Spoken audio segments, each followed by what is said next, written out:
Bonjour et bienvenue dans ce nouvel épisode. Je poursuis ma série spéciale perte de poids et bien-être dans son corps. Je suis sûre que tu sais déjà ce qu'il faut que tu manges pour perdre du poids.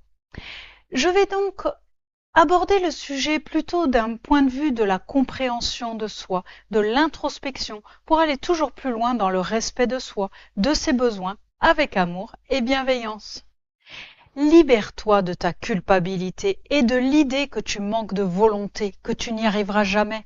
Contrairement à ce que tu crois, en ce qui concerne le fonctionnement de ton corps, tu ne maîtrises pas tout. Tu peux gérer ce que tu mets à l'intérieur de ta bouche, mais le reste n'est pas de ton ressort. De la même façon que tu ne gères pas les battements de ton cœur, ni la qualité de ton sommeil, tu ne peux pas agir sur ta digestion. Tu peux réunir les meilleures conditions, mais après, ça ne dépend plus de toi, mais de tes hormones principalement. Elles servent à coordonner les activités du corps en transmettant des messages chimiques. Et c'est de ça dont je vais te parler aujourd'hui. Les hormones sont responsables du stockage, du déstockage, du plaisir que tu prends quand tu manges. Pour simplifier vraiment beaucoup, elles sont en fait les messagers entre ton corps et ton cerveau, qui lui ensuite communique avec les émotions, les sensations pour te faire agir. Si ce que je te propose sur cette chaîne t'aide à mieux te connaître, à mieux te comprendre et que tu apprécies de prendre un temps de pause pour toi avec moi, n'oublie pas de liker, commenter et t'abonner. Ça permettra au plus grand nombre de connaître mon travail et de se sentir mieux également.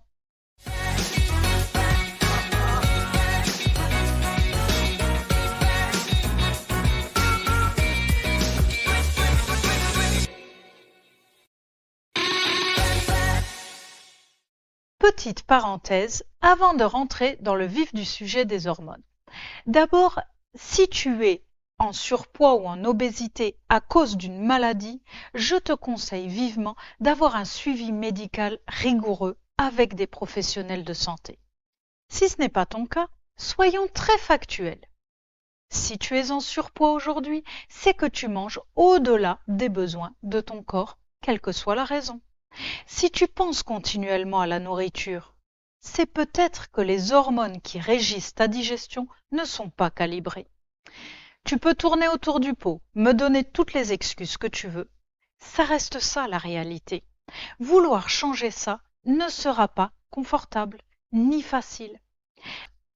Choisir de vivre cet inconfort temporaire, c'est faire un choix à long terme. C'est sacrifier son plaisir immédiat pour embrasser un bonheur à long terme. C'est choisir de dire non pour dire oui à autre chose. Mais comme je te le disais en introduction, tout n'est pas de ta faute. Il y a des choses qui échappent à ta volonté, de perte de poids ou d'assainir ton alimentation. Ton corps n'a aucun intérêt à te maintenir en surpoids ou en obésité parce que ça lui rend la tâche plus difficile. C'est parce qu'il s'épuise à gérer que tu vas développer d'autres ennuis de santé. Tu peux donc cesser de lutter contre lui et le voir plutôt comme un partenaire avec le même objectif que toi. En réalité, tu as un poids de forme qui t'est propre et qui permet à ton corps de fonctionner en te gardant en bonne santé. C'est un poids qui est bon pour toi et dans lequel tu te sens bien, quel qu'il soit. Et même s'il ne correspond pas à tes objectifs à toi, c'est ton corps qui décide. Maintenant, abordons les mécanismes des hormones. La gréline est l'hormone de la faim. Elle est sécrétée par le corps quand il a besoin d'énergie, de carburant. C'est elle qui donne au cerveau le message « j'ai besoin de manger ». Quand on mange, le pancréas sécrète de l'insuline qui régule la glycémie pour gérer l'augmentation du taux de sucre dans le corps. Elle la diminue.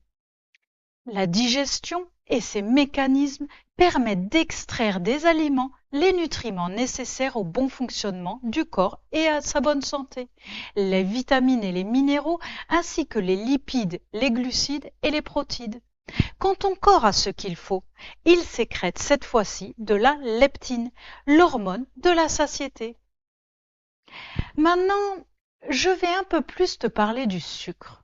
Le glucose, qui est la nourriture des cellules, est transporté vers les organes, les muscles, etc. Le surplus est stocké dans les cellules adipeuses sous forme de graisse pour être utilisé en cas de famine. Il est donc normal d'avoir des stocks, un certain nombre de stocks. Le problème se pose quand ces stocks deviennent trop importants au vu des nécessités réelles. Quand on mange trop de sucre ou trop de gras, très présent dans les produits transformés, surtout quand on le mange seul, sans fibres pour l'envelopper, cela crée un pic de glycémie que le corps a beaucoup de mal à gérer. Cela crée un stress qui va mettre le corps en mode alerte si ça se produit trop souvent et qui sera à l'origine d'un stockage encore plus intensif. Le meilleur indice pour savoir si ton alimentation comporte trop de sucre, ce sont les somnolences après les repas, les fringales ou envie de manger du sucre, une fatigue chronique alors que tu dors, un sommeil agité, des migraines, des bouffées de chaleur, des sueurs nocturnes, des troubles de la mémoire, mais aussi les problèmes de peau. Si tu manges de façon équilibrée, manger te met en énergie. Il y a de nombreuses astuces pour limiter ces pics qui sont très néfastes pour l'organisme. En fait, ils créent des espèces de petites attaques qui créent un stress oxydatif de toutes les cellules composant nos organes, nos squelettes. Cela accélère le vieillissement et peut être à l'origine de maladies qui peuvent être graves, comme Alzheimer, qui est surnommé le diabète du cerveau, des états dépressifs, le diabète, la stéatose hépatique, la cataracte. Je ne fais qu'évoquer rapidement le sujet ici, mais il pourrait faire l'objet d'un épisode entier dans lequel, si tu veux, je peux inviter Héloïse, la naturopathe avec qui j'ai créé un accompagnement spécial minceur et bien-être dans son corps. N'hésite pas à me le dire en commentaire. Il y a de nombreuses solutions simples pour limiter nos pics de glucose et préserver ainsi notre santé en ralentissant le vieillissement. Si tu veux de ton côté approfondir le sujet, je te conseille le livre Glucose Révolution de Jessie Inchauspé. Pendant la digestion, la dopamine, une autre hormone, surnommée l'hormone du bonheur, est sécrétée.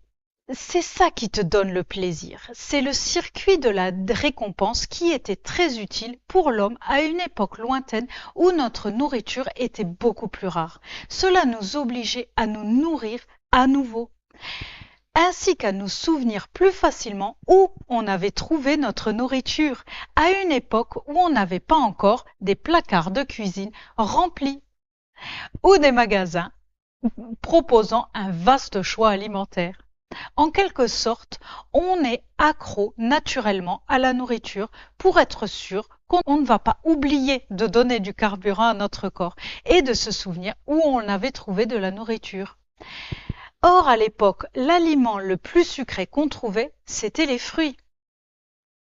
Ils n'étaient d'ailleurs pas manipulés génétiquement, ils étaient plus fibreux et moins sucrés qu'aujourd'hui. Dans notre société moderne, depuis même pas 100 ans, l'alimentation a radicalement changé. Les industriels sont très doués pour modifier les aliments et nous rendre encore plus accros, dépendants aux aliments gras, sucrés, transformés. On est comme des drogués. Or, notre corps n'est pas prêt à gérer toutes ces drogues et reste encore dans son schéma ancestral le résultat d'une lente évolution sur des millénaires. Si tu observes que tu fais tout pour perdre du poids et que tu n'y parviens pas, ou si tu ne ressens plus la faim ou la satiété, cela peut être dû à un dérèglement de tes hormones. Cela peut venir du fait que tu manges trop de sucre, de farine, d'aliments transformés, de gras, ou cela peut aussi venir du fait que tu manges sans faim et au-delà de ta satiété depuis trop longtemps. La toute première étape est de te reconnecter à tes sensations de faim et de satiété. Si tu veux en savoir plus sur le sujet, je te renvoie à l'épisode de la semaine dernière dans lequel je t'en parle plus longuement. Pour t'y aider, voici un petit challenge. Si tu prends conscience que tu consommes de nombreux produits sucrés, gras, transformés ou que tu ne ressens plus les sensations de faim et de satiété, tu peux agir pour améliorer ça.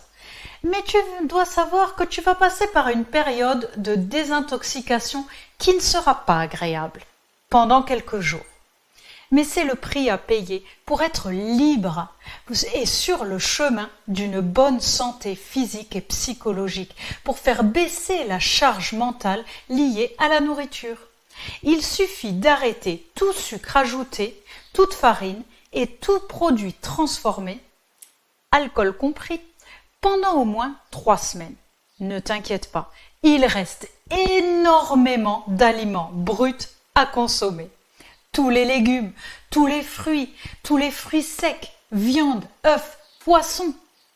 Si ça t'intéresse d'avoir plus de détails, laisse-moi un commentaire et je ferai un épisode dédié, voire même un petit challenge collectif.